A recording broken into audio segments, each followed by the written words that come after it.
Imagina que eres un hombre tranquilo, tímido, que lleva una cómoda vida como cazador, para de la noche a la mañana pasar a ser el más letal francotirador de la élite bélica, el más preciso y el más mortal. No solo eso, también terminó convirtiéndose en una leyenda en el camino. Sus hazañas no pasaron desapercibidas para nadie, mucho menos para los soldados soviéticos. Alguien que destacaría no solo por su aniquiladora puntería, sino también por su ingenio. Alguien dotado con una paciencia infinita, de esa infaltable para dar siempre en el blanco. ¿Suena bien, no es así? Venga, ponte cómodo, que hoy te voy a contar la historia de este legendario hombre. Ese que se hizo de su reputación sembrando el terror entre los desprevenidos soldados soviéticos participantes en la Guerra del Invierno. Una venidera de muerte era lo que tenías si te encontrabas con la mira de su rifle. Y por supuesto, un eslabón clave para detener al Ejército Rojo en la llamada Guerra de Invierno. Déjame ahora sí que sí presentarte a Simo Aya, la sigilosa muerte blanca oculta bajo la nieve. Un poquito de contexto. En un lejano noviembre de 1939, los soviéticos ya contaban con unas debilitadas Lituania, Letonia y Estonia. La situación de esos países era complicada. Todo acabó así para ellos por simplemente ser vecinos de la Unión Soviética, y parecía que Finlandia correría con un destino similar. Vamos, que las cosas pintaban horribles. Era como cuando ibas a ponerte la vacuna de pequeño y el niño que iba por delante de ti gritaba como un cerdo mientras le ponían la vacuna. Sabías que te tocaba. Los soviéticos pusieron sus ojos en el territorio finlandés y, siendo sumamente caraduras, le propusieron al país que cediera territorios estratégicos para el Ejército Rojo, principalmente los de la región de Karelia. Todo esto porque a nuestro conocidísimo amigo Losif Stalin se le dio por ponerse paranoico. Quería a toda costa asegurar sus fronteras occidentales, protegerse de posibles invasiones desde el oeste. Es que, después del ascenso de Adolf H. Hitler, me la pela YouTube, mira, Hitler, ¿qué pasa? Es un vídeo histórico que tiene. Moscú realmente tenía miedo de una invasión, de una Alemania rearmada y ahora fortalecida. Stalin empezó varias charlas diplomáticas con la Cancillería finlandesa, pero no estaba muy convencido de esa neutralidad que declaraban en Helsinki. Los miedos se acrecentaron y la amistad política entre ambos países era bastante cuestionable,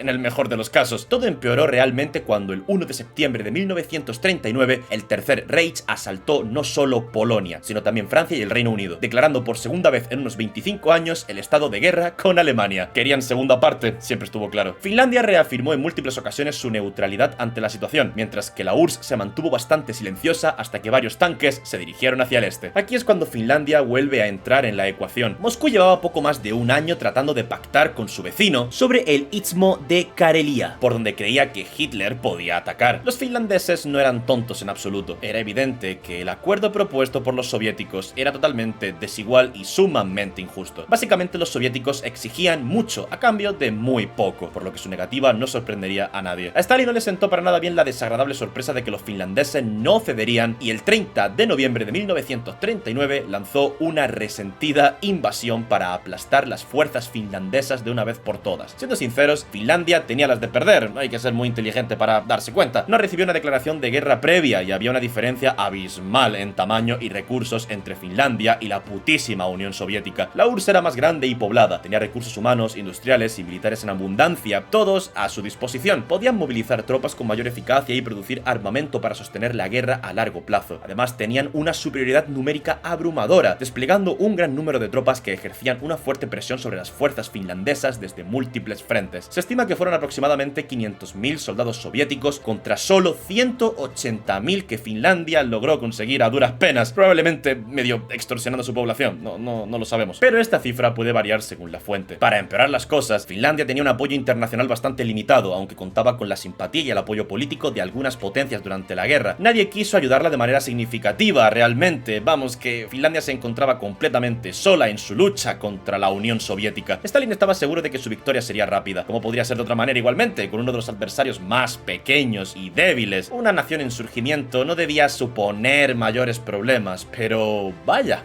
que se equivocaba. Para sorpresa de los soviéticos y del resto del mundo, los finlandeses estaban preparados para darlo todo en la guerra. Estratégicamente eran superiores. Finlandia estaba bajo el liderazgo del mariscal Carl Gustav Emil Mannerheim, quien implementó tácticas de guerrilla y aprovechó, junto con todos sus soldados, el terreno y las condiciones climáticas devastadoras para dificultar el avance de las fuerzas soviéticas. En esos tiempos, Finlandia estaba en uno de los inviernos más fríos jamás registrados. Los heridos de ambos bandos morían congelados antes de poder siquiera optar por la atención médica necesaria. Durante esta guerra se libraron intensas batallas en muchos frentes, incluidas las ciudades de Ladoga, Suomussalmi y la región de de Karelia. Pero creo que todos estamos de acuerdo en que quien se llevó el foco en esta guerra realmente fue la resistencia finlandesa, que con gran coraje sorprendió a todos, desafiando a los líderes soviéticos y atrayendo la atención internacional de aquellos países que se negaron a prestarle ayuda. Tampoco es que los soviéticos tuvieran la suerte de su parte. Como lo mencionó Voronov, las tropas soviéticas estaban mal preparadas para operaciones en temperatura bajo cero y para operaciones en el bosque. Tampoco su armamento ayudó mucho. Las armas semiautomáticas del Ejército Rojo fallaron debido a las bajas temperaturas. Los mecanismos de dichas armas decidieron no funcionar correctamente o simplemente fallaron, lo que representó un gran golpe para la Unión Soviética. La estrategia de los finlandeses para vencer era dividir a los soldados soviéticos en grupos cada vez más pequeños, colocando obstáculos y bloqueos en su camino. Luego, grupos finlandeses llegaban esquiando sigilosamente a la retaguardia de las tropas rusas, todo esto en combinación con preparados y letales francotiradores que barrían a su alrededor. El ejército finlandés tuvo una ventaja: se movían mejor por el terreno y conocían a la perfección los estrechos senderos, esquiaban sigilosamente, eran como fantasmas, acechando a los atemorizados soldados rusos para luego simplemente desaparecer como si nada. Cortaban estratégicamente las cadenas de suministro, dejando a los soldados soviéticos y a los caballos sin comida y a los tanques sin combustible. Un dato bastante curioso de aquella guerra es que los finlandeses se reunieron para, en forma de burla, movilizar y utilizar la bomba Molotov, nombrada así porque las autoridades finlandesas afirmaban que estaban enviando paquetes de comida, en referencia a las bombas, a los soldados soviéticos. La bomba Molotov o cóctel Molotov es de fabricación casera. El propósito de esta bomba, más allá de la obvia explosión, era la expansión de los líquidos inflamables que contenía: gasolina, aceite de motor o a veces serrín, que no es un líquido pero se inflama, en un recipiente de vidrio. Con ello lograban destruir tanques enemigos. Sin duda es un ejemplo de cómo se puede hacer mucho con poco si se sabe cómo. Tal bomba es sumamente conocida en la cultura general, se ha utilizado en infinidad de videojuegos y en fin, en todos sitios. La humillación para el Ejército Rojo era insoportable. Stalin incluso cambió de comandante y envió más soldados y más tanques, en plan rabieta. Para febrero del 40 ya había roto gran parte de la línea del frente. Lamentablemente, para el heroico ejército finlandés, y a pesar de sus aguerridos soldados dando lo mejor de sí, estaban rápidamente quedándose sin munición y sin hombres, por lo que fueron obligados a retroceder. Para marzo, el ejército finlandés estaba perdiendo terreno constantemente y el gobierno reconocía que, sin la ayuda de potencias occidentales, no tenían otra que aceptar las demandas de Stalin. Tras unos 105 días de lucha, Finlandia con sumo pesar firmó el doloroso tratado de paz. Tuvo que ceder toda la Karelia finlandesa, parte de Saya, la península de Kalastajansarento, de Hanko. Incluida en las áreas cedidas estaba Viipuri, la segunda ciudad más grande de Finlandia. A pesar de la derrota territorial, la resistencia finlandesa en la Guerra del Invierno fortaleció el sentido de identidad nacional y la implacable determinación del pueblo finlandés. Además, sentó las bases para la cooperación futura entre Finlandia y la Unión Soviética durante la Segunda Guerra Mundial, además de mantener su independencia formal. La URSS ganó esta guerra, pero para muchos la victoria fue sin duda finlandesa. Entre aquellos que piensan de ese modo se encuentran Nikita Khrushchev, el sucesor de Stalin, quien escribió en sus memorias que fue una derrota moral. La operación para invadir el oeste de la Unión Soviética y poblarlo con alemanes, lanzada en 1941, confirmó que Stalin estaba en lo cierto. Sus temores tenían fundamento, pero no sus cálculos. El camino tomado por los nazis no fue el istmo de Karelia. Los finlandeses, por su lado, a pesar de las pérdidas, celebraron todos sus logros. Pero entonces, ¿quién fue Simo Aya? ¿Por qué su nombre es tan conocido? ¿Qué hizo tan grave o tan fuerte para sobresalir en tal brutal conflicto bélico? Pues os voy a decir que la verdadera pregunta aquí es ¿qué no hizo este hombre? La mítica figura de Simo Aya. Esta leyenda nació el 17 de diciembre de 1905 en un apacible pueblecito llamado Rautjärvi, que estaba cerca de la frontera que separaba Rusia de Finlandia. Aya creció en un entorno bastante rural, siendo el séptimo de 8 hermanos de una familia de granjeros. Era un hombre de una estatura modesta, apenas alcanzaba alrededor de 1,50 m. Estaba chiquito, pero siempre irradiaba una jovialidad que no ocultaba su naturaleza más reservada y tímida. Durante los tiempos de su juventud, mientras estudiaba gramática en la escuela de Mietila, Aya ayudaba a su hermano en las labores que demandaba la granja, combinando casi siempre su aprendizaje académico con el trabajo duro en el campo. Sin embargo, en su tiempo libre, revelaba sus verdaderas pasiones: el esquí, la caza y el pasapayo, una versión finlandesa del fútbol, demostrando su habilidad en todos los pasatiempos. Pero lo que realmente distinguía a Aya era su gran destreza como tirador. Participante en diversas competiciones de tiro locales, demostró un talento sobresaliente que lo catapultó a la fama entre sus compañeros. Tenía un fiel compañero de batalla, el rifle Mostig Nagant M2830, una versión finlandesa del Mosin Nagant, utilizado ampliamente durante la Primera Guerra Mundial y la Revolución Rusa. La opción ideal para el combate en terrenos difíciles como los bosques y las llanuras nevadas de Finlandia. Este rifle le encantaba y le ayudó a abatir a sus contrincantes, resultando vencedor en casi todas las competiciones. A pesar de tener trofeos hasta para regalar, Aya era un joven sumamente tímido, retraído, tanto así que le costaba un infierno el simple hecho de tomarse una foto. Sí, una foto en grupo, cosa que tuvo que asimilar sí o sí cuando llegó a la fama. Ahí ya no podía escapar. Dicen que antes de cada batalla seguía una meticulosa rutina de meditación para mantener la calma y la concentración en medio del caos de la batalla. Según diversas fuentes, Aya se unió a la Guardia Civil a la temprana edad de 17 años. Dedicó incontables horas a perfeccionar su habilidad como tirador, afinando su puntería, mejorando su sigilo y haciéndose una fuerza imparable. La determinación del hombre lo llevó a convertirse en uno de los mejores tiradores que había en su unidad, sin siquiera llegar a pensar que lo sería de todo el mundo. Con unos 20 años, decidió ir un paso adelante ingresando al batallón ciclista de Raviola para hacer el servicio militar obligatorio, donde demostró de lo que estaba hecho y ascendió con suma facilidad a cabo, iniciando su entrenamiento como francotirador antes del estallido de la guerra de invierno contra el ejército rojo. Allá, como bien dice la expresión, donde ponía el ojo, ponía la bala. El pequeño francotirador, dotado de una precisión asombrosa, era capaz de acertar balas con una precisión de 1 metro a distancias de 150 metros, que por cierto, en su formación se dice que nuestro Aya acertó a un objetivo la increíble cantidad de 16 veces desde 150 metros de distancia. Y todo esto en tan solo 1 minuto. Este hijo de puta no era humano. Este prodigio saltó a la acción, como mencioné anteriormente, en 1939. Todo para lo que se había preparado tendría sus frutos allí. La resistencia finlandesa era brutal. La actuación soviética hasta el momento fue decepcionante, a pesar de ser mayor en número. Esto, acompañado del fusil de muerte blanca, puso en graves aprietos a los soviéticos. Vestido completamente de blanco y masticando un trozo de hielo para evitar que el aliento lo delatara, utilizaba un fusil sin mira telescópica para que la luz solar no se reflejara en el lente, revelando su posición. Literalmente, utilizaba la mira de hierro del francotirador, que eso es prácticamente como no tener mira. El francotirador compactaba la nieve sobre sus brazos para afianzar bien el arma y no errar el disparo. Koya, una posición estratégica donde los soviéticos pensaban poner punto y final a la contienda, se convirtió precisamente en el lugar donde Aya causó más bajas en las filas enemigas. Las cifras varían según los historiadores. Unos dicen que fueron 200 los soldados soviéticos que cayeron bajo las balas de Aya, pero realmente no se conoce el número exacto y ni siquiera él mismo lo debe saber. Destacó como nadie. Ningún soldado soviético puede adjudicarse el logro de haber acabado con la muerte blanca, ni siquiera la artillería que bombardeaba sin parar las posiciones donde se creía haber visto a nuestro Aya. Literalmente les daba tanto miedo que bombardeaban aleatoriamente sitios donde pensaban que Aya podía estar. Los militares soviéticos, anonadados, decían que parecía inmune a los cargadores, pero incluso a los héroes que parecen invencibles, la suerte les juega malas pasadas. El día 6 de marzo del 40 recibió un gran impacto de bala explosiva directo en su mejilla. Según quienes lo vieron, parecía que le hubiera volado por los aires